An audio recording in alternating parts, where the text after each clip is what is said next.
السلام عليكم ورحمة الله وبركاته. الحمد لله رب العالمين والعاقبة للمتقين والصلاة والسلام على رسوله الكريم أما بعد. أعوذ بالله من الشيطان الرجيم. بسم الله الرحمن الرحيم. وما خلقت الجن والإنس إلا ليعبدون. যাবতীয় প্রশংসা মহান রব্বুল আলামিনের জন্য, যার অশেষ মেহেরবানিতে আজকের এই দ্বীনি মাজলিসে উপস্থিত হয়ে কোরআন এবং সহিহ হাদিস থেকে কিছু কথা বলার এবং শোনার সুযোগ হয়েছে। যে মহান রব্বুল আলামিন সুযোগ ও তৌফিক দিয়েছেন, তারই বারগাহে সর্বাগ্রে শুকরিয়া জানাই আলহামদুলিল্লাহ। দরুদ ও সালাম বর্ষিত হোক বিশ্ব মানবতার মহান মুক্তির দূত, যার আদর্শ অনুসরণ ব্যতীত ইহকালীন জীবনে কল্যাণ লাভ করা এবং পরকালীন জীবনে জাহান্নাম থেকে মুক্তি লাভ করা সম্ভব নয়, সে মহামানব মুহাম্মদুর রাসূলুল্লাহ সাল্লাল্লাহু আলাইহি ওয়াসাল্লামের প্রতি অশেষ দরুদ ও সালাম বর্ষিত হোক। সম্মানিত উপস্থিতি, আজকে সংক্ষিপ্ত আলোচনার বিষয়বস্তু ইবাদতে প্রকৃত স্বাদ পাওয়ার উপায়। পৃথিবীর প্রত্যেকটি মানুষ যেই কাজে মজা পায় না, যেই কাজে স্বাদ পায় না, যেই কাজে আনন্দ পায় না, সেই কাজ করতে চায় না।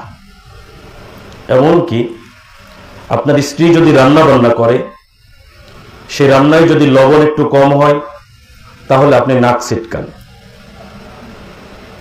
আপনি পড়াশোনা করতে পছন্দ করেন না, পড়াশোনায় স্বাদ পান না, পড়াশোনা করতে বসতে চান না।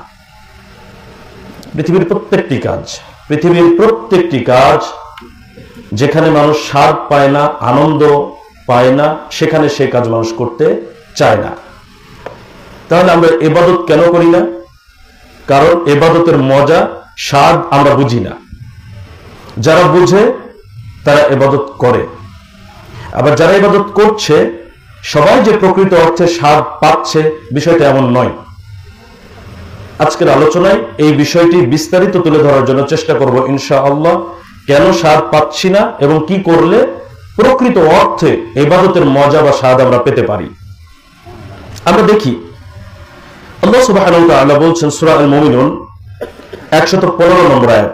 আল্লাহ সুবহানাহু ওয়া তাআলা এইভাবে বলছেন, আফা হাসিবতুম আন্নামা খলাকনাকুম আবাসা ওয়া আন্নাকুম ইলাইনা লা তুরজাউন।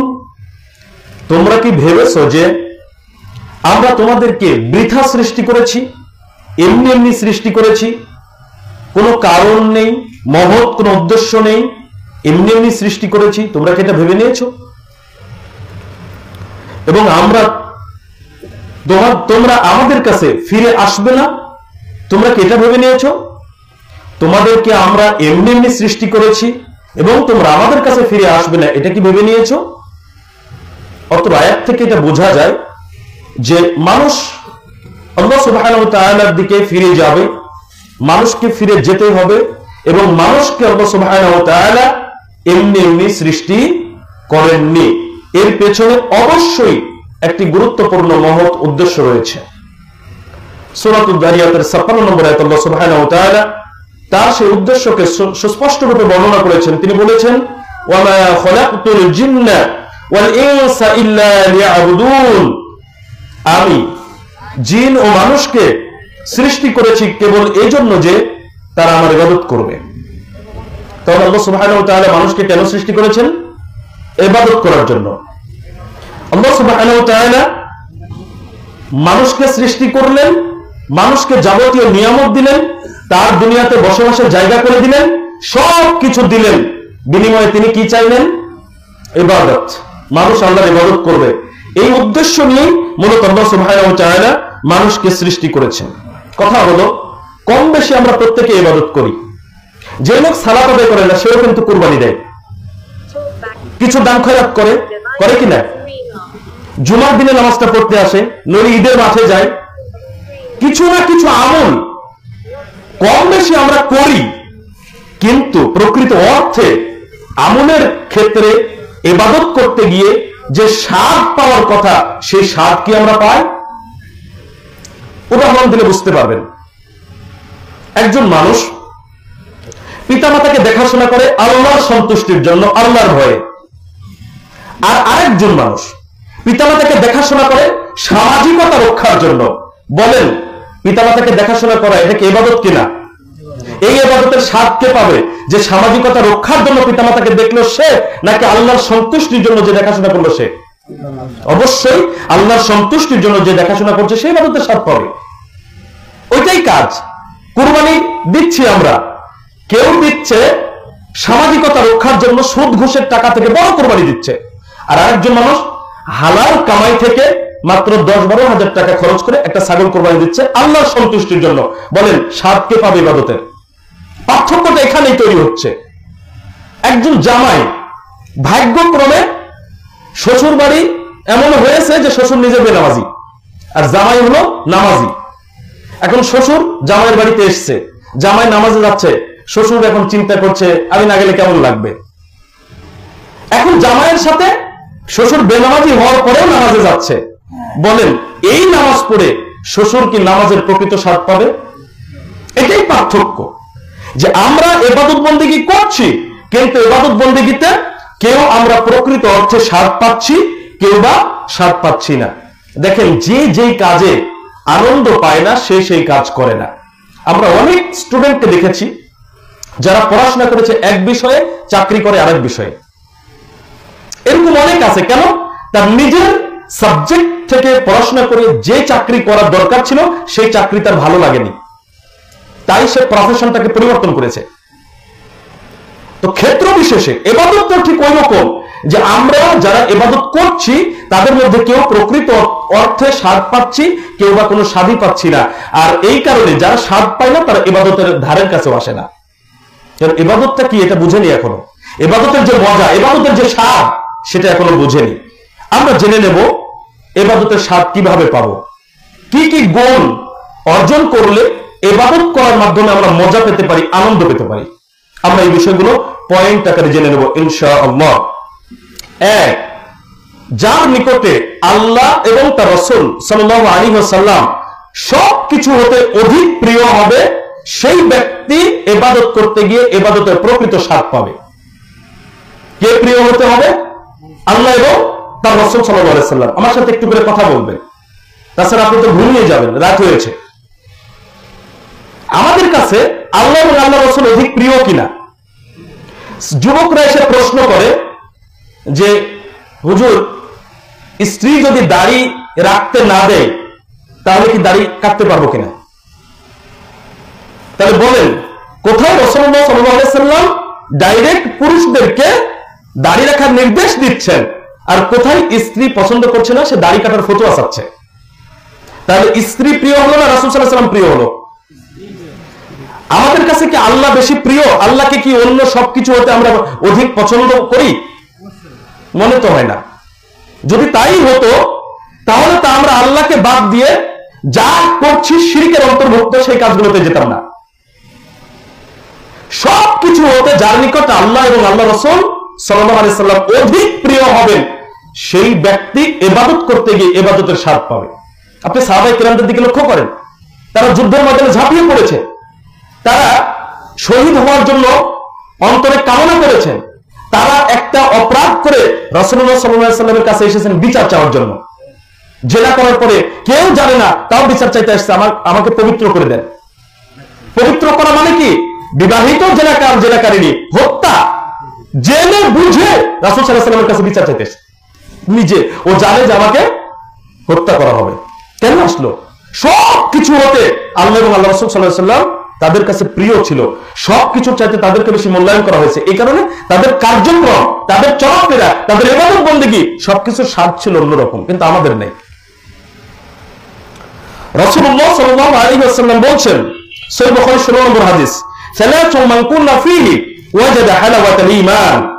তিনটা বৈশিষ্ট্য, তিনটা গুণ যার মধ্যে থাকবে সে ঈমানের স্বাদ পাবে। তার প্রথমটাই হলো আন ইয়াকুনা আল্লাহু ওয়া রাসূলুহু আহাব্বা ইলাইহি মিম্মা সিওয়াহুমা। যার নিকটে আল্লাহ এবং তার রাসূল সাল্লাল্লাহু আলাইহি সাল্লাম অন্য সব কিছু হতে অধিক প্রিয় হবে, সেই ব্যক্তি ঈমানের স্বাদ পাবে। তাহলে এখন এখানে বোঝার বিষয় আছে, আমাদের কাছে কতটুকু প্রিয় প্রিয় তারা। আল্লাহ এবং তার রাসূল সাল্লাল্লাহু আলাইহি ওয়াসাল্লাম আমাদের কাছে সবকিছু হতে প্রিয় হতে পেরেছে কিনা, বা আমরা প্রিয় করে নিতে পেরেছি কিনা, এটা দেখার বিষয়। ইমানের স্বাদ, ইবাদতের স্বাদ এইখানেই আছে। আরেকটা হাদিস দেখুন, সুনান তিরমিজি 2623 নম্বর হাদিস। রাসূলুল্লাহ সাল্লাল্লাহু আলাইহি ওয়াসাল্লাম বলছেন, যাকাতু আমাল ঈমান, সেই ব্যক্তি ঈমানের স্বাদ লাভ করেছে কে, মান রাদিয়া বিল্লাহি রাব্বা ওয়া বিল ইসলামি দীনা ওয়া বি মুহাম্মাদিন নাবিয়্যা, যে ব্যক্তি আল্লাহকে রব হিসাবে পেয়ে, ইসলামকে দ্বীন হিসাবে পেয়ে এবং মুহাম্মদ সাল্লাল্লাহু আলাইহি সাল্লামকে নবী হিসাবে পেয়ে সন্তুষ্ট চিত্তে মেনে নিয়েছে, সে ঈমানের স্বাদ পেয়েছে। আমরা কি পেরেছি? আল্লাহকে পেয়ে কি আমরা সন্তুষ্ট? যদি আল্লাহকে পেয়ে সন্তুষ্ট হতাম, তাহলে আমরা মাথাটা কেন এত নিম্ন হলো, মাথার মূল্য এত কেন কমে গেল যে মাথা যেখানে সেখানে আমরা নত করি? এই মাথা নত হবে আল্লাহর নিকটে। আল্লাহ যদি আমাদের কাছে অধিক প্রিয় হন, আমরা যদি আল্লাহকে পেয়ে সন্তুষ্ট হই, তাহলে মাথা তো পীরের পায়ের সামনে নত হওয়ার কথা ছিল না, মাথা তো মাজারে গিয়ে সিজদায় নত হওয়ার কথা ছিল না, কিন্তু আমাদের মাথা ওই সব জায়গায় নত হয়েছে। আল্লাহ অধিক প্রিয় আমাদের কাছে হয়নি, আমরা সন্তুষ্ট হতে পারিনি, যার কারণে আমরা সন্তান চাওয়ার জন্য মাজারে কবরের কাছে চলে যাই, আল্লাহর কাছে চাই না। অথচ আপনি সেই 3 ব্যক্তির ঘটনা দেখেন, যারা পাহাড়ের গর্তের মধ্যে আটকে গিয়েছিল। আমরা যখন নিজে কোনো কাজ পারি, তখন কি কারো সাহায্য চাই? কথা বলতে হবে। আমরা নিজে যে কাজ শক্তি দিয়ে পারি, সেই কাজে কি কাউকে সাহায্যের জন্য ডাকি? 3 ব্যক্তি যখন পাহাড়ের গর্তে আটকে গিয়েছিল, তখন যে পাথরটা মুখে লেগে মুখটা বন্ধ হয়ে গেল, পাথরটা যদি 3 জনে ধাক্কা দিয়ে সরাতে পারত, তাহলে তারা কাউকে সাহায্যের জন্য ডাকতো না। যখন পারেনি, নিরুপায়, তখন 3 জনের 3টা ভালো কর্ম আল্লাহকে বলার মাধ্যমে সাহায্য প্রার্থনা করেছেন। বলেন, পাহাড়ের গর্তে সাহায্য কে করেছিল? আল্লাহ। এটা বুঝি আমরা, কিন্তু নিজেদের ক্ষেত্রে গিয়ে সন্তান চাইতে কোথায় যাই? মাজারে যাই। এটা কেন? কারণ আল্লাহকে পেয়ে আমরা সন্তুষ্ট নই। মাছের পেটে কে ছিলেন? ইউনূস আলাইহিস সালাম। মাছের পেট থেকে তাকে রক্ষা করার মতো কেউ ছিল? কিন্তু রক্ষা কে করেছেন? আল্লাহ তাআলা করেছেন। আল্লাহ তাআলা ইউনূস আলাইহিস সালামকে মাছের পেট থেকে রক্ষা করলেন, 3 ব্যক্তিকে পাহাড়ের গর্ত থেকে রক্ষা করলেন। আপনার সন্তানদের ক্ষমতা রাখে না? তাহলে আল্লাহকে পেয়ে যদি আমরা সন্তুষ্ট হই রব হিসাবে পেয়ে, তাহলে কেন মাথাটা পীরের পায়ের কাছে নত হচ্ছে? কেন মাজারে গিয়ে আমাদের মাথাটা সিজদায় অবনত হচ্ছে? বোঝা যাচ্ছে আমরা আল্লাহকে রব হিসাবে পেয়ে সন্তুষ্ট হতে পারিনি। এরপরে বলা হচ্ছে, ইসলামকে দ্বীন হিসেবে পেয়ে যে সন্তুষ্ট। ইসলামকে দ্বীন হিসেবে পেয়ে কি সন্তুষ্ট হয়েছি? আজকে দেখেন আমাদের ধর্ম সম্পর্কে আমরা কতটুকু জানি, আমাদের ইসলাম সম্পর্কে কতটুকু জ্ঞান আমাদের আছে। আমরা মিশে যাচ্ছি অমুসলিমদের সাথে। এক পায়ের জুতার ফিতা আর এক পায়ের জুতার ফিতার সাথে যেই রূপ মিলে যায়, আলাদা হয় না, ওইভাবে আমরা ইহুদি খ্রিস্টানদের সাথে কর্মকাণ্ডে মিশে যাচ্ছি। তাহলে ইসলাম পেয়ে আমরা সন্তুষ্ট নই, শুধু মুখে মুখে আমরা বলি আওড়াই, কিন্তু ইসলামটাকে যেই জায়গায় মানার দরকার ছিল সন্তুষ্টির জায়গা, সেই জায়গায় হয়তো আমরা সন্তুষ্ট হতে পারিনি। সম্মানিত উপস্থিতি, দেখুন মুহাম্মদ সাল্লাল্লাহু আলাইহি সাল্লামকে নবী পেয়ে সন্তুষ্ট হওয়া আমরা কি পেরেছি? যদি মুহাম্মদ সাল্লাল্লাহু আলাইহি সাল্লামকে নবী হিসেবে পেয়ে সন্তুষ্ট হতাম, তাহলে সুন্নাত বাদ দিয়ে কখনো বিদআতে আমলে লিপ্ত হতাম না। আজকে বিদআত করছি। যখন আমরা বলছি এই কাজটা রাসূলুল্লাহ সাল্লাল্লাহু আলাইহি সাল্লাম করেছেন, এইটা সুন্নাতি আমল, তখন বলছে আমার ইমাম এইটা এইভাবে করেননি। ইমামের দোহাই দিয়ে, অমুক আলেমের দোহাই দিয়ে, নিজেদের নেতার দোহাই দিয়ে রাসূলুল্লাহ সাল্লাল্লাহু আলাইহি সাল্লামের স্পষ্ট সুন্নাহকে, স্পষ্ট হাদিসকে তারা প্রত্যাখ্যান করছে। তাহলে নবী হিসাবে মুহাম্মদ সাল্লাল্লাহু আলাইহি সাল্লামকে পেয়ে আমরা কি সন্তুষ্ট হয়েছি? কর্মে তা বাস্তবায়িত হচ্ছে না। কর্ম এটা প্রমাণ করছে যে আমরা নবীকে পেয়ে সন্তুষ্ট নই। ঠিক ওই 3 ব্যক্তির মতো যারা বলেছিল যে আমরা এতটুকু ইবাদত করলে হবে না। একজন বলল আমি সারা রাত ধরে সালাত আদায় করবো, একজন বলল যে আমি সারা জীবন সিয়াম রাখবো, সারা বছর সিয়াম রাখবো, আর একজন বিবাহ না করে খালি ইবাদতই করে যাবে। তার মানে রাসূলুল্লাহ সাল্লাল্লাহু আলাইহি সাল্লাম যেভাবে করেছেন ওইভাবে করাতে সন্তুষ্ট হতে পারছে না। তাহলে আমরা কি সন্তুষ্ট হতে পেরেছি? আমাদের রন্ধ্রে বিদআত ঢুকে গেছে। তাহলে আমরা ইবাদতের স্বাদ কখন পাবো?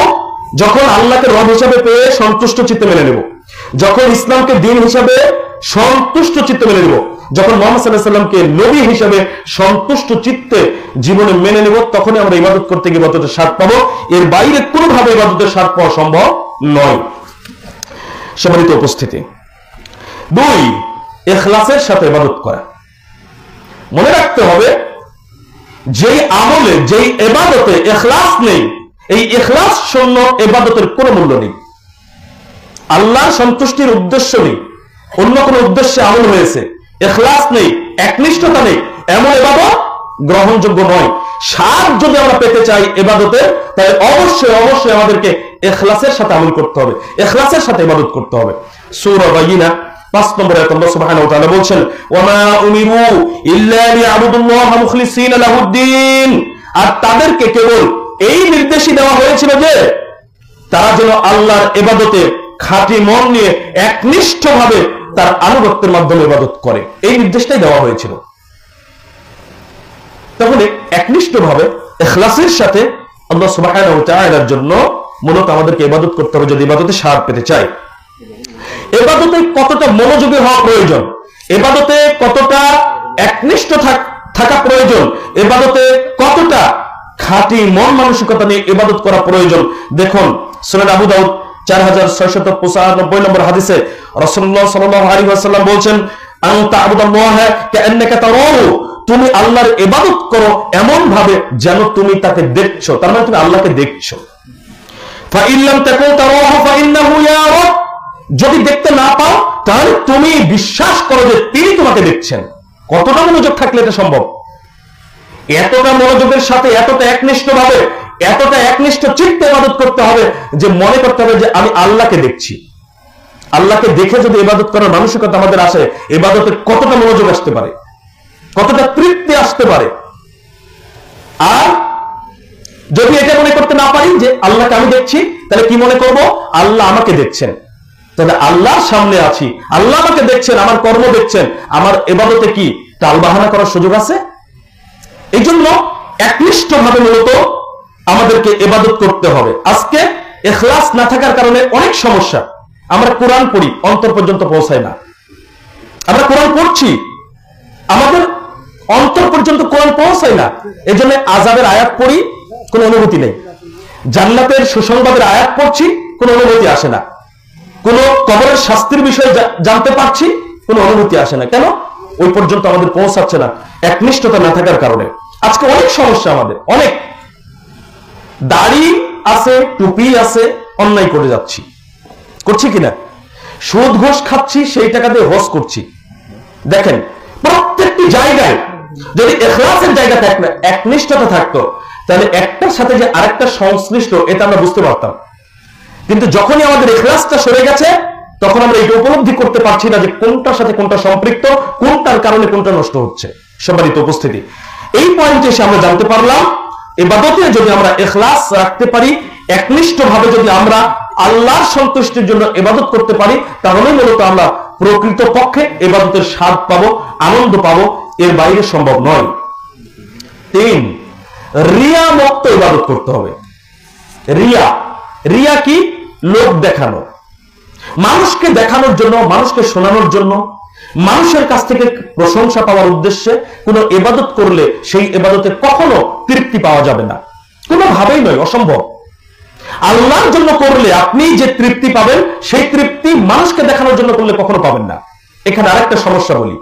মনে করেন আপনি একটা কাজ করেছেন মানুষকে দেখানোর জন্য, সেই মানুষটা যদি আপনার কাজে সন্তুষ্ট না হয়, তাহলে আপনি কি মানসিকভাবে তৃপ্তি পান না অতৃপ্ত থাকেন? বুঝতে পারেননি? মানুষকে কি সন্তুষ্ট করা এত সহজ? মানুষকে সন্তুষ্ট করা এত সহজ নয়। তাহলে সেই মানুষকে সন্তুষ্ট করার জন্য যদি আমরা কোনো কাজ করি, সেক্ষেত্রে আমরা কোনোভাবেই ওই ইবাদতে স্বাদ পাবো না, মজা পাবো না। আল্লাহকে সন্তুষ্ট করার জন্য যদি কোনো ইবাদত আমরা করি, পৃথিবীর সবকিছু যদি আমাদের উপর অসন্তুষ্ট হয়, তবুও মনে তৃপ্তি থাকবে। ইসলামের প্রথম মহিলা শহীদের নাম কি বলে? সুমাইয়া রাদিয়াল্লাহু আনহা। আপনি চিন্তা করেন তো ওই সময়কার কথা, কিভাবে প্রাণটা দিয়ে দিলেন, ঈমান কি ত্যাগ করেছেন? কেন করলেন? কেন করলেন? এটাই সার, যে তৃপ্তি তিনি পেয়েছিলেন ঈমান এনে, সেই তৃপ্তি আর কেউ কোথাও পায়নি। মানুষকে সন্তুষ্ট না করে কাকে সন্তুষ্ট করেছেন? আল্লাহকে সন্তুষ্ট করেছেন। এটা ব্যতিক্রম বিষয়। এই জন্য আমাদের কর্মের ভেতরে যদি রিয়া চলে আসে, মানুষকে দেখানোর উদ্দেশ্য চলে আসে, যত ভালোই কাজ হোক না কেন, আমরা সেই ইবাদত করে তৃপ্তি লাভ করতে পারবো না, শান্তি পাবো না। দেখুন সহিহ বুখারী 1 নম্বর হাদিস, জানা হাদিস, ইন্নামাল আ'মালু বিন্নিয়াত। মানুষের কর্মের ফল মানুষ পাবে তার নিয়াতের উপর নির্ভর করে। আপনি আমি যে নিয়াতে যে কাজ করেছি, ফলাফল প্রতিদানটা ওইভাবে আমরা পাবো। নিয়াত কত জরুরি। আর এই নিয়াতের মধ্যেই রিয়া আছে। নিয়াতের মধ্যে দেখুন সহিহ মুসলিম 4817 নম্বর হাদিস, রিয়া থাকলে ইবাদত তো নষ্ট হবেই, পাশাপাশি ওই ইবাদত করে কোনো তৃপ্তি আসবে না। যেমন সহিহ মুসলিমের 4817 নম্বর হাদিস দেখুন, 3 শ্রেণীর ব্যক্তির বিচার হবে কিয়ামতের দিন প্রথম দিকে। ঠিক আছে, জাযাকাল্লাহু খাইর। আপনি এবার চিন্তা করুন, এরপরে ভালো কাউকে বসাই দেন। ঠিক আছে, জাযাকাল্লাহু খাইর, দোয়া করবেন। ভাই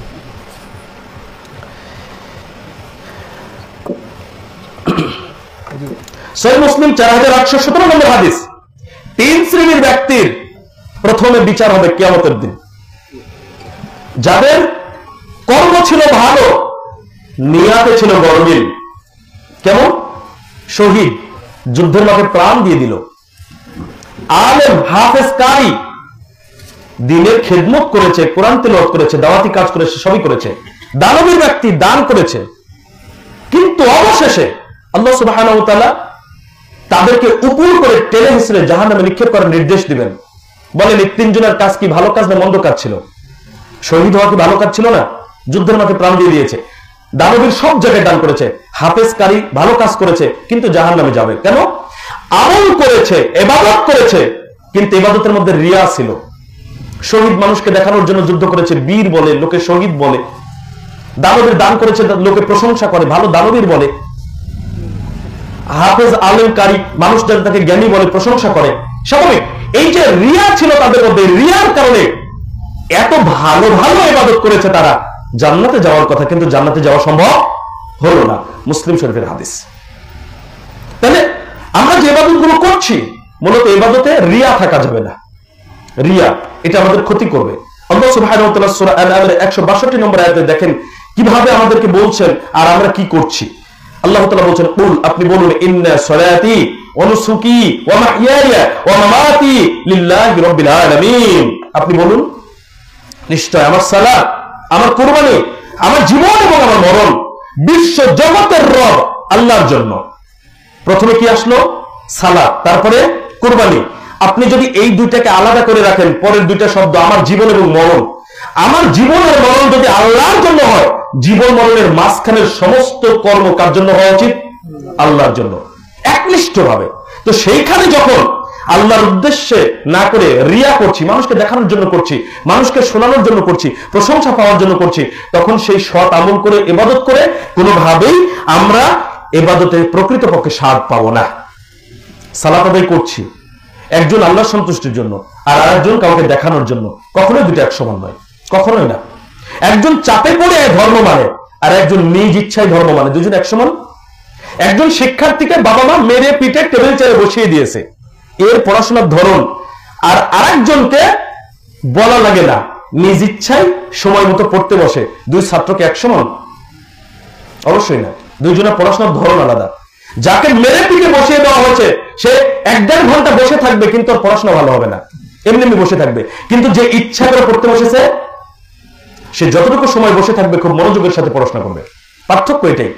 একজন ইবাদত করছে আল্লাহর সন্তুষ্টির জন্য রিয়া মুক্ত হয়ে, আর আরেকজনের মধ্যে রিয়া আছে, সে মানুষকে দেখানোর জন্য ইবাদত করছে, মানুষকে শোনানোর জন্য করছে।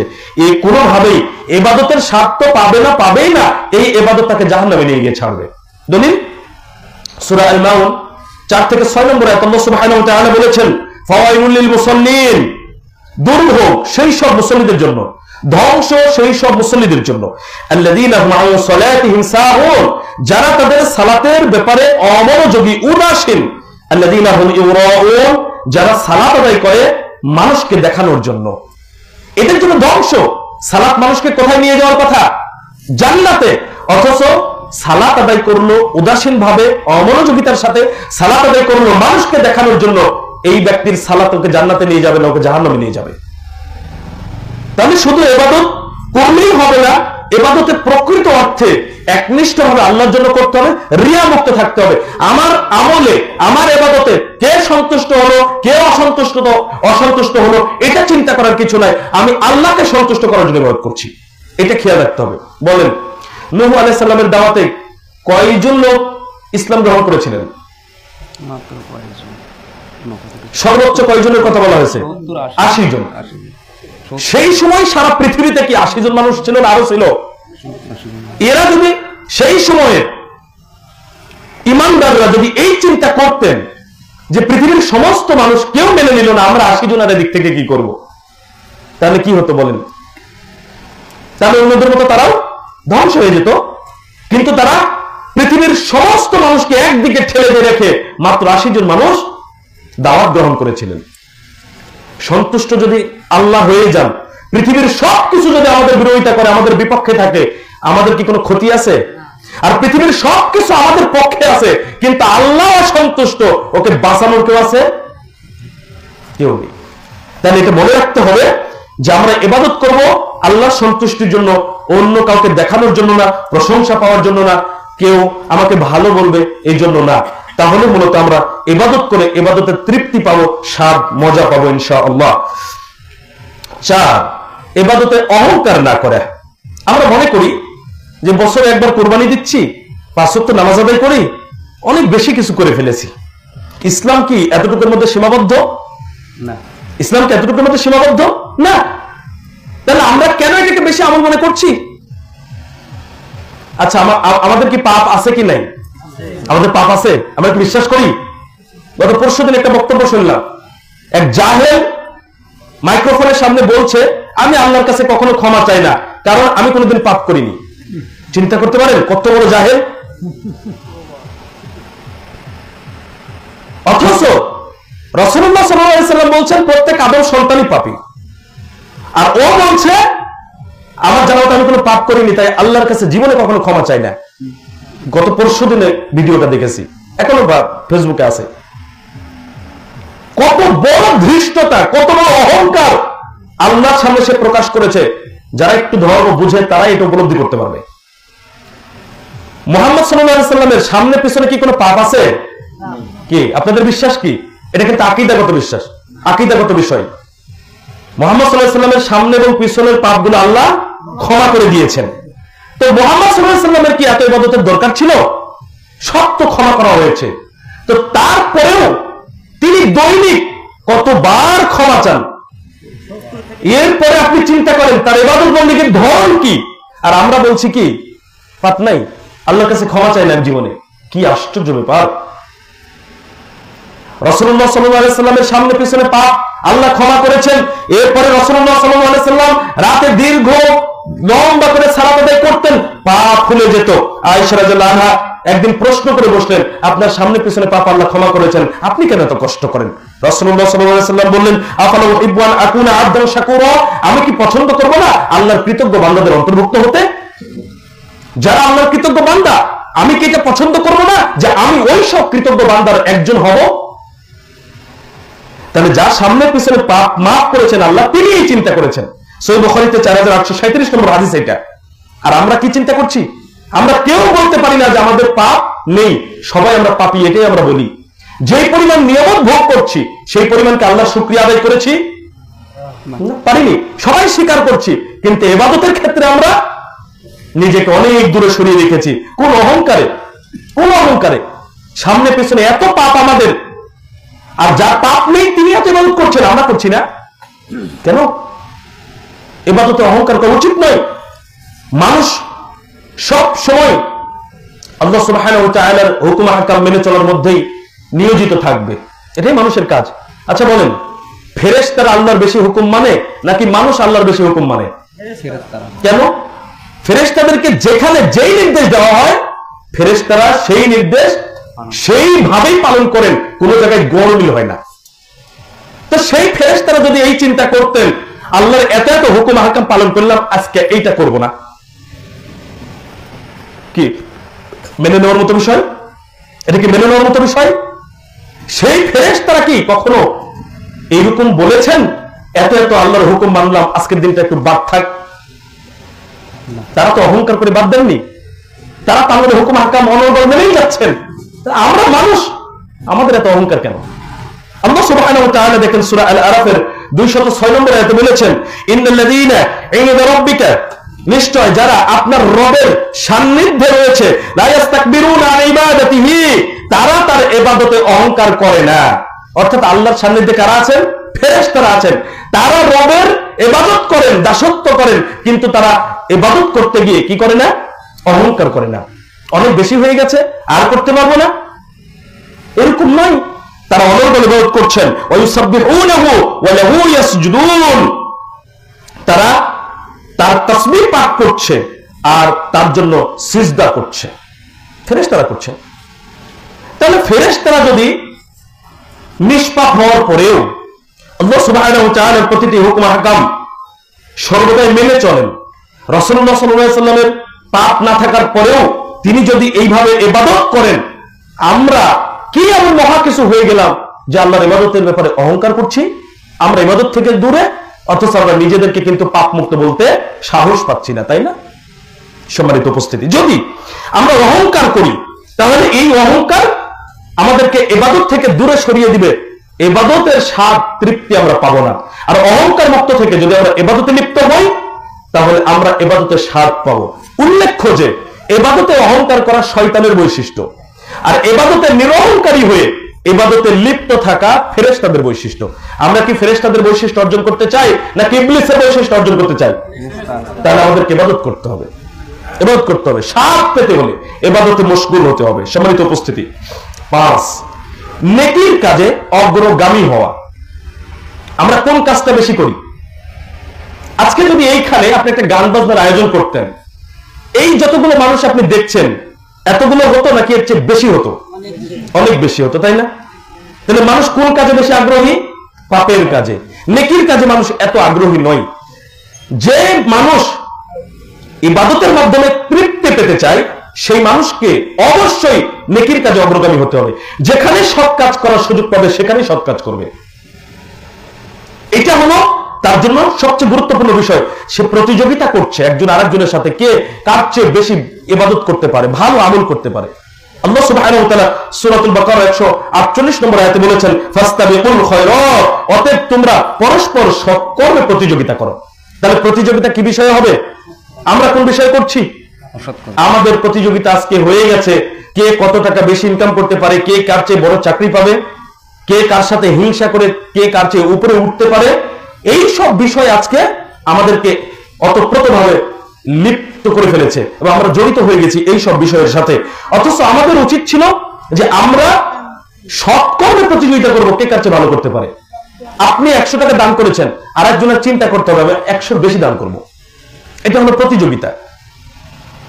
কিন্তু আজকে ব্যতিক্রম কিছু, ভিন্ন জায়গায় আমরা প্রতিযোগিতা করছি। ইবাদতে স্বাদ পেতে হলে সৎকর্মের সুযোগ যেখানে আছে সেখানেই সৎকর্ম করতে হবে। ছোট মনে করা উচিত নয়, কোন সৎকর্মকে ছোট মনে করা উচিত নয়। সুনান তিরমিজি 1833 নম্বর হাদিসে রাসূলুল্লাহ সাল্লাল্লাহু আলাইহি ওয়াসাল্লাম বলেছেন, লা তাহকিরান্না মিনাল মা'রুফি শাইআন, তোমরা কোন সৎ কাজকে, কোন নেকির কাজকে, কোন ভালো কাজকে ছোট মনে করো না। আপনি কি জানেন একজন মুসলিম ভাইয়ের সাথে হাসি মুখে সাক্ষাৎ করবেন, এখানেও সাদাকার নেকি। আপনি একজন মানুষকে একটা ভালো পরামর্শ দিয়েছেন, উত্তম কথা বলেছেন, এখানেও সাদাকার নেকি। এই কাজগুলোকে আমরা গুরুত্ব দিই। রাস্তাতে কত কষ্টদায়ক বস্তু পড়ে থাকে, থাকে না? হেঁটে হেঁটে চলে যাচ্ছি, নিজে পার হয়ে যাচ্ছি, ডিঙ্গিয়ে সরানোর চেষ্টা করি না। অথচ বুখারীর হাদিসে রাসূলুল্লাহ সাল্লাল্লাহু আলাইহি ওয়াসাল্লাম বলছেন, একজন ব্যক্তি রাস্তায় একটা কাঁটাদার ডাল, কাঁটাযুক্ত ডাল, গাছের ডাল পড়েছিল।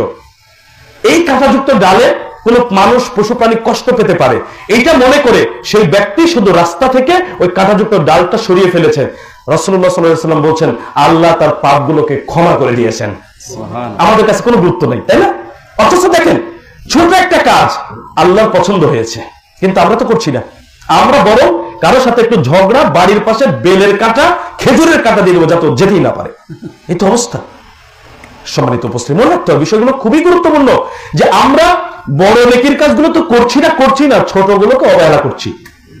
অথচ প্রত্যেকটি আমলের ব্যাপারেই সতর্কতা অবলম্বন করা জরুরি এবং প্রতিযোগিতায় লিপ্ত থাকা জরুরি, কে কতটা ভালো আমলের দিকে অগ্রসর হতে পারি। সূরা আল হাদীদ 21 নম্বর আয়াতে আল্লাহ সুবহানাহু ওয়া তাআলা বলছেন, সাবিকু ইলা মাগফিরাতিম মির রাব্বিকুম ওয়া জান্নাহ, তোমরা এগিয়ে যাও তোমাদের রবের ক্ষমা ও জান্নাত লাভের জন্য। তাহলে কে এগিয়ে যাবে? যে ঘুমিয়ে আছে সে, নাকি সে যে জাগ্রত হয়ে দৌড়াচ্ছে সে? ঘুমিয়ে আছে সে এগিয়ে যাবে? তাহলে আমি যদি ঘুমাই, আমি যদি নিজেকে ইবাদত থেকে বিরত রাখি, তাহলে কেউ না কেউ ইবাদত করে আমার সামনে পার হয়ে চলে যাবে। তাহলে আমি কোথায় থাকবো? একজন শিক্ষার্থী সারা বছর পড়াশোনা করে পরীক্ষা দিচ্ছে, আর একজন শিক্ষার্থী পরীক্ষার আগ দিয়ে ওর অবস্থা খারাপ। টেডি যুগের ছাত্র মোরা কখন পড়ি, ধোপাই ধোয়া জামা কাপড় হাতে বাঁধি ঘড়ি। আমি পড়ার সময় খেলি আর খেলার সময় পড়ি, পরীক্ষা এলে রাত জেগে জেগে মরি। তাই তো 7 বছর ফেল করে এবার পাশ করেছি মাত্র। শোনেন শোনেন আমি কেমন ছাত্র। এই তো দশা হবে আমাদের। যখনই আমরা ইবাদত না করে নিজের জায়গায় আবদ্ধ থাকবো, কেউ না কেউ আমাকে ইবাদত করে ডিঙ্গিয়ে পার হয়ে চলে যাবে মর্যাদায়। তাহলে আমি যদি বসে থাকি, আমার তো সামনে এগোনো সম্ভব নয়। তাহলে কি করতে হবে? প্রতিযোগিতা করতে হবে।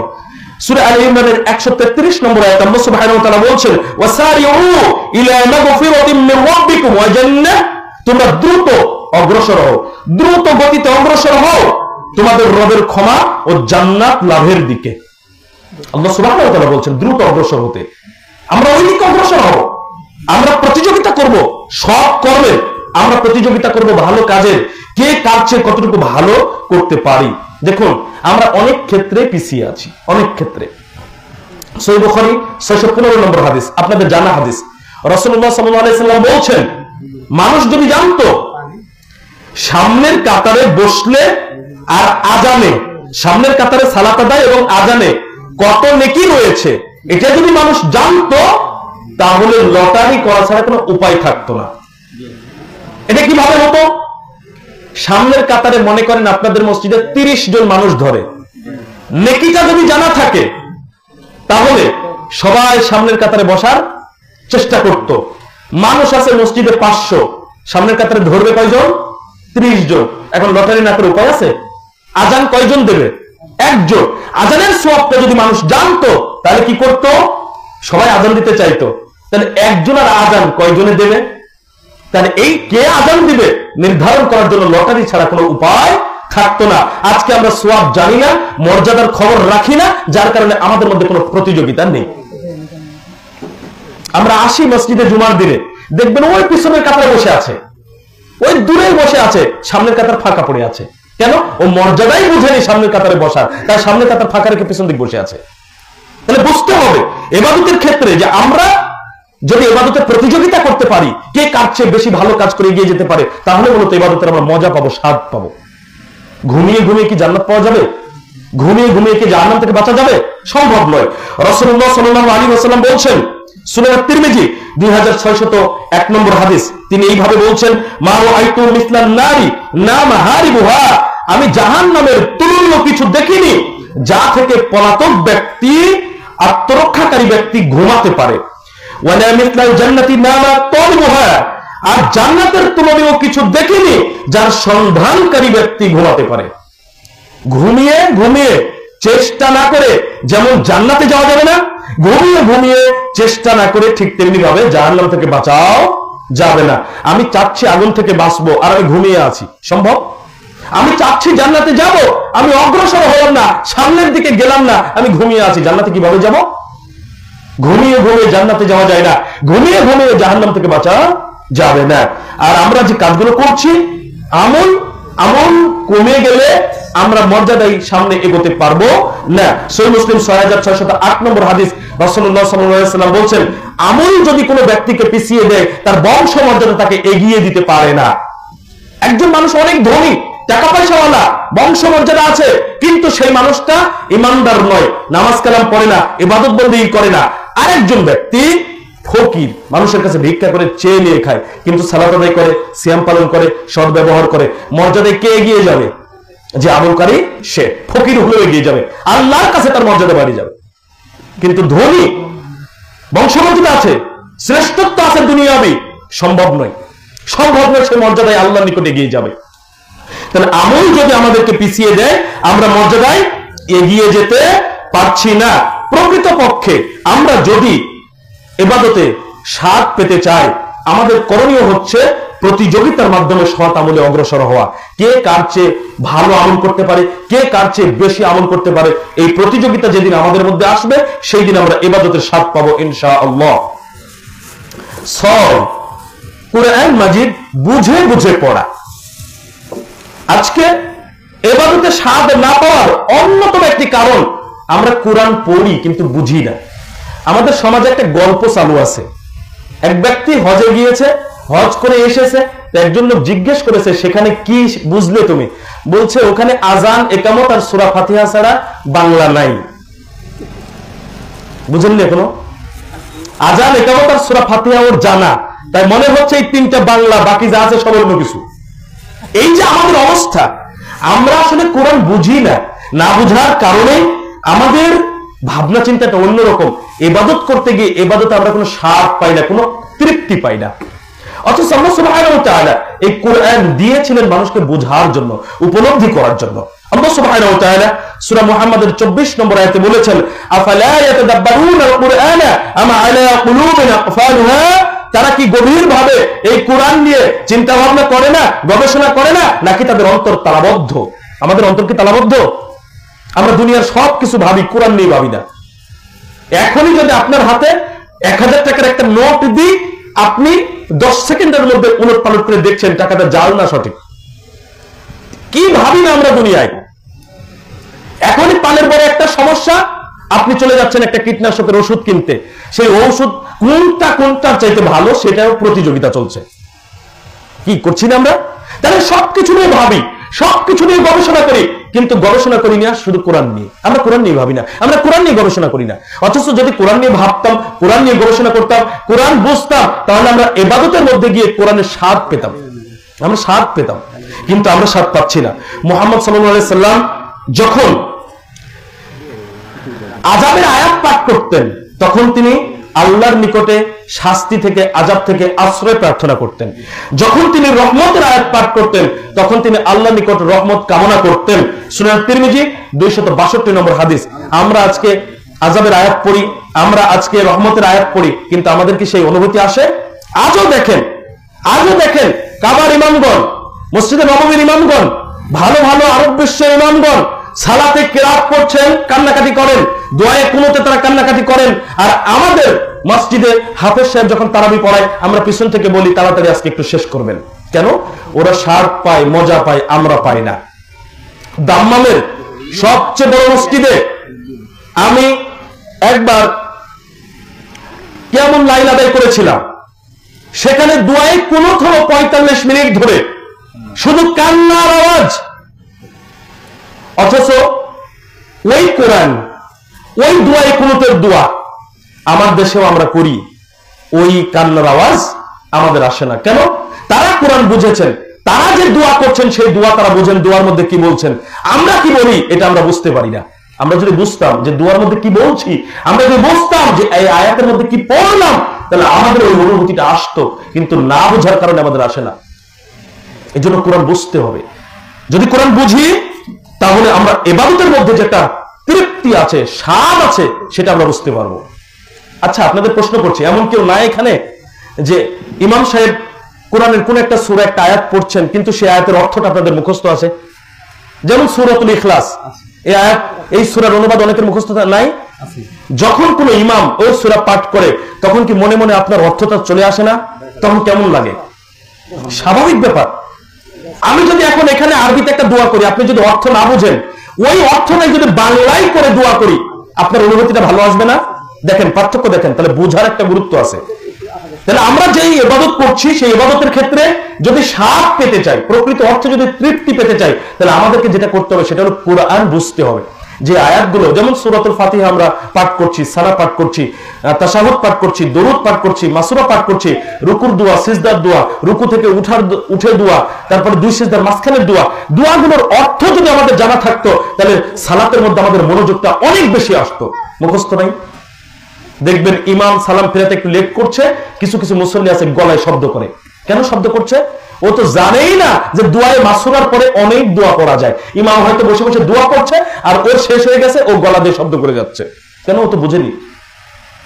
যদি আমরা বুঝি সালাতের মধ্যে কি পাঠ করছে, সেই দোয়ার অর্থটা কি, সেই কেরাতের অর্থ কি, সেই সূরার অর্থ কি, যদি আমরা বুঝতে পারতাম তাহলে সালাতের মধ্যে আমাদের মনোযোগ কাজ করত। সম্মানিত উপস্থিতি, তাহলে আমরা যদি ইবাদতে স্বাদ পেতে চাই, আমরা যে দোয়াগুলো পড়ি, কোরআন পড়ছি, সেগুলোর অর্থ বুঝতে হবে, তাহলেই প্রকৃত স্বাদ পাওয়া যাবে ইনশাআল্লাহ। স্বাদ সর্ব অবস্থায় আল্লাহকে স্মরণ করে। যখন যেখানেই থাকি না কেন আল্লাহ সুবহানাহু ওয়া তাআলাকে স্মরণে রাখা। আল্লাহকে কি সবসময় স্মরণ করা যায়? জি যায়। 24 ঘন্টায় আল্লাহকে স্মরণ করা সম্ভব। কিভাবে একটু বলি। ঘুম থেকে উঠেছেন, দোয়া আছে কিনা? আলহামদুলিল্লাহিল্লাযী আহইয়ানা বা'দা মা আমাতানা ওয়া ইলাইহিন নুশুর, দোয়া পড়লেন। বাথরুম টয়লেটে ঢুকবেন, সেখানে দোয়া আছে, দোয়া পড়ে ঢুকলেন। প্রস্রাব পায়খানা সেরে অজু করে বের হলেন, দোয়া পড়ে বের হলেন এবং অজুর দোয়া পাঠ করলেন। ফজরের সালাত আদায় করলেন, ফজরের সালাত শেষে কোরআন পড়লেন বা হাদিস পড়লেন। আপনি একটা তো কর্ম করেন, সেই কর্ম করতে গেলেন, বিসমিল্লাহ বলে শুরু করলেন। সকালে নাস্তা করছেন, বিসমিল্লাহ বলে শুরু করলেন। খাওয়া শেষ হয়েছে, আলহামদুলিল্লাহ বললেন।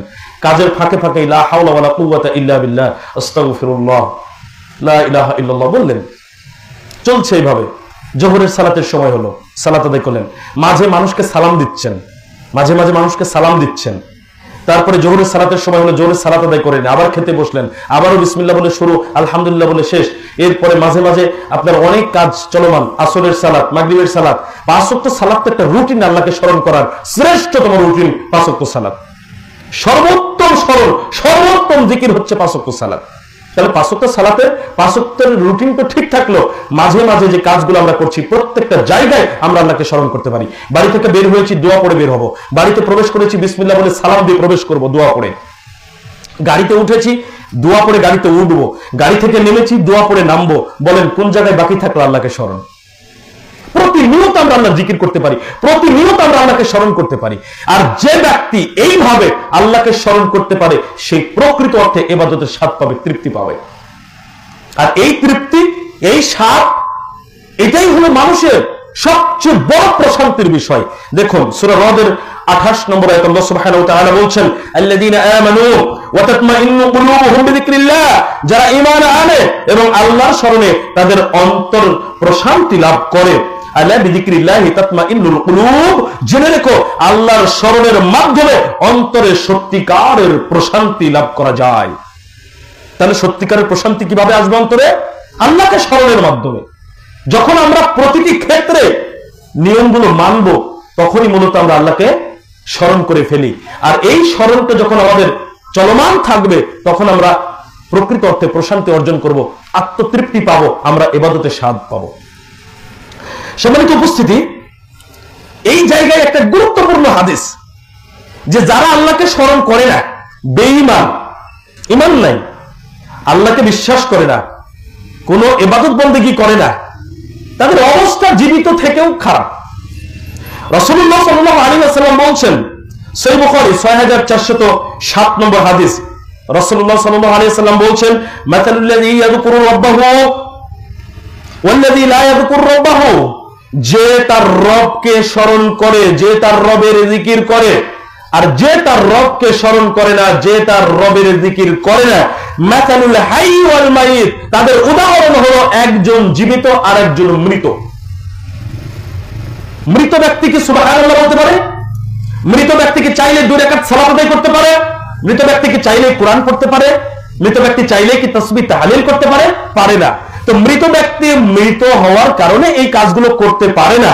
তো যে ব্যক্তি জীবিত আছে, সালাত আদায় করে না, সিয়াম পালন করে না, তাসবিহ তাহলিল করে না, জিকির আজগার করে না, ও মৃত হওয়ার কারণে পারে না, আর এই জীবিত থেকেই করে না। দুজনের মধ্যে কোনো পার্থক্য নাই, রাসূলুল্লাহ সাল্লাল্লাহু আলাইহি ওয়াসাল্লাম বললেন। আর যে জীবিত আছে, শারীরিকভাবে জীবিত, পাশাপাশি আল্লাহকে স্মরণ করে, জিকির করে, ইবাদত বন্দেগী করে, তার মানে তার জীবিত থাকার সার্থকতা আছে। এই জীবিত থাকার পরে আবার জীবিত তার আল্লাহর জিকিরের মাধ্যমে। তাহলে আমরা যদি সর্ব অবস্থায় আল্লাহকে স্মরণ করি, আল্লাহর জিকির করি, তাহলে সেটা আমাদের জন্য হবে অন্তরে প্রশান্তির মাধ্যম, অন্তরে তৃপ্তির মাধ্যম। প্রকৃত অর্থে ইবাদতের স্বাদ পাওয়ার মাধ্যম। সুতরাং আমাদের কর্তব্য হবে প্রতিটি ক্ষেত্রে আল্লাহর জিকিরে মশগুল থাকা। 8, অনর্থক কথা ও কাজ পরিহার করা। মানুষ যখন বেশি বেশি ইয়ারকি ফাজলামি করে তখন মানুষের মধ্যে তার মূল্যায়ন থাকে না। যারা বেশি বেশি ইয়ারকি ফাজলামি করে তাদের ইবাদতের মধ্যে মনোযোগ থাকে না। তো যেখানে মনোযোগ নাই সেখানে তৃপ্তি থাকে কিভাবে? থাকবে না। তো অনর্থক কথা এবং কাজ পরিহার করতে হবে, এটা মুমিনের বৈশিষ্ট্য। সূরা মুমিনুন 3 নম্বর আয়াত আল্লাহ সুবহানাহু ওয়া তাআলা মুমিনদের বৈশিষ্ট্য উল্লেখ করতে গিয়ে বলছেন, ওয়াল্লাযীনা হুম আনিল লাগবি মুরিদুন, যারা অসার অনর্থক ক্রিয়াকলাপ বর্জন করে। তার মানে যে কথার কোনো উপকারিতা নেই, যে কাজের কোনো উপকারিতা নেই, এমন কথা এবং কাজ যারা করে না তারাই মূলত প্রকৃতপক্ষে মুমিন। এরা সফল মুমিন। সফল মুমিনের একটা বৈশিষ্ট্য এটা। আজকে আমাদের অবস্থা কি? আমরা তো প্রত্যেকটি জায়গায় সাধারণ মানুষদের কি বলবো, অনর্থক কথা কাজ নিয়ে স্টেজে হুজুররা উপস্থিত, বক্তব্যের মধ্যে হিন্দি গান, বাংলা গান, কৌতুক, যা কিছু আছে, ওই যে বাচ্চাদের গাইড আছে না, 1-এর ভিতরে 6, 1-এর ভিতরে 8, 1-এর ভিতরে 10, ওর বক্তব্যের মধ্যে দুনিয়ার সব। ওখানে শ্রোতা আছে নামাজি, বেনামাজি, সুদখোর, ঘুষখোর, জেনা ব্যভিচারকারী, সবাই বক্তব্য শুনছে। সবার খুশি করার জন্য একটা একটা করে অংশ সেট করে। যারা গান পছন্দ করে তারা হিন্দি গান শুনে আনন্দ পায়, যারা কৌতুক পছন্দ করে হাসতে হাসতে ঢলতে ঢলতে একজন আরেকজনের গায়ের উপরে পড়ে যাচ্ছে। তাহলে যারা মুমিন তাদের কর্তব্য হচ্ছে যে কথা এবং কাজের উপকারিতা নেই সে কথা এবং কাজ করবে না, বলবে না। আর মুসলিমদের, মুমিনদের যারা পথ প্রদর্শক নবী রাসূল আলাইহিস সালামগণ, তাদের উত্তরসূরি কারা? আলেমগণ। যাদেরকে আলেম মনে করে আমরা স্টেজে বসাই, তারা নিজেরাই অসার ক্রিয়াকলাপ নিয়ে শ্রোতাদের সামনে দাঁড়িয়ে বসে কথা বলছে। আমরা কোথায় মুক্ত থাকবো অনর্থক কথা এবং কাজ? কি অবস্থা আমাদের! অথচ দেখুন, অনর্থক কথা এবং কাজে লিপ্ত হওয়া তো দূরের কথা, সূরা আল ফুরকানের 72 নম্বর আয়াতে আল্লাহ সুবহানাহু ওয়া তাআলা মুমিনদেরকে লক্ষ্য করে বলছেন, ওয়াইদা মাররু বিল লাগবি মাররু কিরামান, আর যখন তারা কোন অসার ক্রিয়াকলাপের কাজ দিয়ে নিকট দিয়ে অতিক্রম করে, পাশ দিয়ে যায়, তখন স্বীয় মর্যাদা, নিজের মান মর্যাদা সম্মান রক্ষা করে তা প্রত্যাখ্যান করে পার হয়। অসার ক্রিয়াকলাপ কোথাও হচ্ছে, কোথাও গীবাত হচ্ছে, গান বাজনা হচ্ছে, যাত্রাপালা হচ্ছে, মানুষ নানান ধরনের খারাপ কথাবার্তা যেখানে আলাপ আলোচনা করছে, আপনি তার পাশ দিয়ে যাচ্ছেন, ওখানে বসা তো দূরের কথা, আপনি পাশ কাটিয়ে নিজের সম্মান বাঁচিয়ে চলে যাবেন। এটা হলো মুমিনের কাজ। আর হুজুর হিন্দি গান গেয়ে যাচ্ছে, জনগণ বসে থেকে শুনে যাচ্ছে। আপনাদের প্রশ্ন করছে, হুজুর হিন্দি গান শুনেনি, সুর আর কলি মুখস্থ করলো কি করে? সুর আর কলিটা মুখস্থ হলো কিভাবে? আরেকজন বক্তাকে দেখলাম দুনিয়ার সব হিরো হিরোইনের নাম মুখস্থ, ওর বক্তব্যের বিষয়ই ওগুলো। কি অবস্থায় আছি আমরা? নিয়ে আসছে কারা? আপনাদের মতো এইরূপ কমিটিরা নিয়ে আসে, স্টেজে বসিয়ে দিয়েছেন, দাড়ি টুপি জুব্বা নিয়ে এই কাজগুলো করে যাচ্ছে, আপনারা হেসে খেলে পার হয়ে চলে যাচ্ছেন বাসায়। আর তারাই আমাদের কাছে পপুলার। তারা না আসলে নাকি জালসায় লোক হয় না, মাহফিলে নাকি লোক হয় না। আর আমাদের একটা খারাপ নীতি হয়ে গেছে যে যেই সব আলেমকে মানুষ নেট দুনিয়ায় চিনে না, মনে করে যে এরা আর কোরআন হাদিস কিছু জানেই না। আর যারা নেট দুনিয়ায় একটু ভাইরাল হয়েছে, দুই একটা কথা বলে, দেখবেন তাদেরকে নিয়ে একেবারে দৌড়াদৌড়ি শুরু করছে বাংলাদেশের এই মাথা থেকে ওই মাথা, প্রতিদিন প্রোগ্রাম। অথচ এই দেশে অনেক বড় আলেম ওলামা আছে, অনেক তরুণ আলোচক বক্তারাও চিনে না, সাধারণ মানুষ তার দূরের কথা। আব্দুল খালেক সালাফির নাম শুনেছেন? হাফেজাহুল্লাহ। কয়জন শুনেছেন এখানে? অথচ বাংলাদেশে যারা সবচেয়ে গুরুত্বপূর্ণ অবস্থানে মুহাদ্দিসদের কাতারে আছেন, তাদের মধ্যে তিনি অন্যতম শ্রেষ্ঠ, প্রথম সারির দিকে আছেন। মানুষ চিনে না। আপনি দেখলে যদি না চিনে থাকেন বুঝতেও পারবেন না ইনি সেই মুহাদ্দিস। কোথাও দেখলেন? নেট দুনিয়ায় নাই যে, কিন্তু আমাদের কাছে ভাইরালদের অবস্থা খারাপ। যারা বক্তব্য এই বিষয়গুলো নিয়ে আসতে পারে তারা আমাদের কাছে ভাইরাল, তারাই হয়ে গেছে আমাদের কাছে অনেক বড় আলেম। কি এক আশ্চর্য অবস্থার মধ্যে আমরা বাস করছি। সম্মানিত উপস্থিতি, সতর্ক হওয়া জরুরি। নিজেরা অসার ক্রিয়াকলাপ বর্জন করব, তাহলেই মূলত এর মাধ্যমে আমরা যদি ইবাদতকে নিষ্কলুষ করতে পারি, অর্থাৎ অসার ক্রিয়াকলাপ মুক্ত ইবাদত করতে পারি, তাহলে ইবাদতের স্বাদ পাবো। দেখুন, রাসূলুল্লাহ সাল্লাল্লাহু আলাইহি ওয়াসাল্লাম বলছেন, সুনান তিরমিজি 2317 নম্বর হাদিস, মিন হুসনি ইসলামিল মারই তারকুহু মা লা ইয়ানি, কোন ব্যক্তির ইসলামের সৌন্দর্য হলো অনর্থক আজে বাজে যেই কথা এবং কাজের উপকারিতা নেই এমন কর্মকাণ্ড পরিহার করে চলা, এটা হলো মুমিনের ইসলামের সৌন্দর্য। দাড়ি রেখে একজন মুমিন, ইসলামী পোশাক বলতে আমরা যে জুব্বা পাঞ্জাবি বুঝি, এইরকম পোশাক আশাক পরে যদি মানুষের সাথে ইয়ারকি ফাইজলামি করে, মানুষ ওকে মূল্যায়ন করে না। ওকে যেমন মানুষ সমাজে মূল্যায়ন করে না, ও ইবাদতের মধ্যে গিয়েও আত্মতৃপ্তি লাভ করতে পারবে না, শান্তি পাবে না, মজা পাবে না, স্বাদ পাবে না। কেন? ও অনর্থক ক্রিয়াকলাপের মধ্যে লিপ্ত, ওর মাথার মধ্যে তো ওগুলো ঘুরে বেড়াচ্ছে। তাহলে আমরা যদি ইবাদতের প্রকৃত স্বাদ পেতে চাই, আমাদেরকে অনর্থক অনুপকারী যে কথা এবং কাজের কোনো উপকারিতা নেই এমন কথা এবং কাজ পরিহার করতে হবে। নয়, পাপ থেকে দূরে থাকতে হবে। মানুষ যদি অনর্গল পাপ করে তাহলে মানুষ অন্তরের প্রশান্তিটা হারিয়ে ফেলবে, ইবাদত করে স্বাদ পাবে না, মজা পাবে না। ইবাদত বেশি করবে আর পাপের পরিমাণটা কম থাকবে। আমরা মানুষ, আমরা এই গ্যারান্টি দিতে পারবো না যে আমাদের পাপ হবে না, কেননা শয়তান আমাদের সাথে আছে পাপ করানোর জন্য, পাপ হয়ে যাবে। কিন্তু পাপীর গুরুত্বপূর্ণ কাজ হচ্ছে পাপ হয়ে গেলে আল্লাহর কাছে তওবা করে ক্ষমা প্রার্থনা করা। তো যদি পাপ হয়ে যায় আর আল্লাহর কাছে ক্ষমা প্রার্থনা করি, তবে সেটা হবে আমাদের জন্য উপকারী, কল্যাণকর। আর পাপ থেকে দূরে থাকার পরে যদি আমরা ইবাদত বন্দেগী করি, সেই ইবাদতে আমরা প্রকৃত স্বাদ অনুভূতি নিয়ে আসতে পারবো, আমরা প্রশান্তি লাভ করতে পারবো। দেখুন, পাপ করলে অন্তরে যে সমস্যাটা তৈরি হয়, এই সমস্যার কারণেই মূলত অন্তরে তৃপ্তি আসবে না, ইবাদতের স্বাদ বা মজা পাওয়া যাবে না। কেমন? সূরাতুল মুতাফফিফিন 14 নম্বর আয়াত, আল্লাহ সুবহানাহু ওয়া তাআলা বলছেন, কাল্লা বাল রানা আলা কুলুবিহিম মা কানু ইয়াকসিবুন, কখনো নয়, তাদের অন্তরে মরিচা জমে গেছে তাদের কৃত কর্মের কারণে। মানুষ যখন পাপ করে, মানুষ যখন অন্যায় করে, অপরাধ করে, তখন সেই অন্যায় অপরাধ সেই পাপের কারণে মানুষের অন্তরে মরিচা জমে যায়। বলেন, যেই অন্তর কলুষিত হলো, মরিচা পড়ে গেল, সেই অন্তরে কিভাবে ইবাদত করে স্বাদ পাওয়া যেতে পারে? একটা লোহা, একটা রড আপনি নতুন কিনে এনেছেন, এই লোহা, এই রডের যে শক্তি, মরিচা পড়ে গেলে কি ওই রডের শক্তি থাকে? একটা শিশু সন্তান যে নিষ্পাপ অন্তর নিয়ে জন্মগ্রহণ করলো, তার যে অন্তর নিষ্কলুষ, পাপ নেই, পরিষ্কার পরিচ্ছন্ন, ও যখন ধীরে ধীরে বড় হচ্ছে, পাপের পরিমাণ বাড়ছে, অন্তর কলুষিত হওয়া শুরু হচ্ছে। তাহলে ছোটবেলার অন্তর আর বড় হয়ে অন্তর দুটি কি এক সমান হলো? তাহলে যেই অন্তরে মরিচা পড়ে যাচ্ছে পাপের কারণে, সেই অন্তর দিয়ে আমরা ইবাদতের স্বাদ পেতে পারি না। তাহলে কিভাবে অন্তরে মরিচা পড়ে? এবার দেখুন, সুনান তিরমিজি 3334 নম্বর হাদিস, রাসূলুল্লাহ সাল্লাল্লাহু আলাইহি ওয়াসাল্লাম বলছেন, মানুষ যখন একটি পাপ করে তখন মানুষের অন্তরে একটি কালো চিহ্ন, একটি কালো দাগ পড়ে যায়। মানুষ যখন সেই পাপটা বর্জন করে, ত্যাগ করে, আল্লাহর কাছে ক্ষমা প্রার্থনা করে, তওবা করে পাপ থেকে ফিরে আসে, তখন সেই দাগটা মুছে যায়, সেই মরিচাটা মুছে যায়।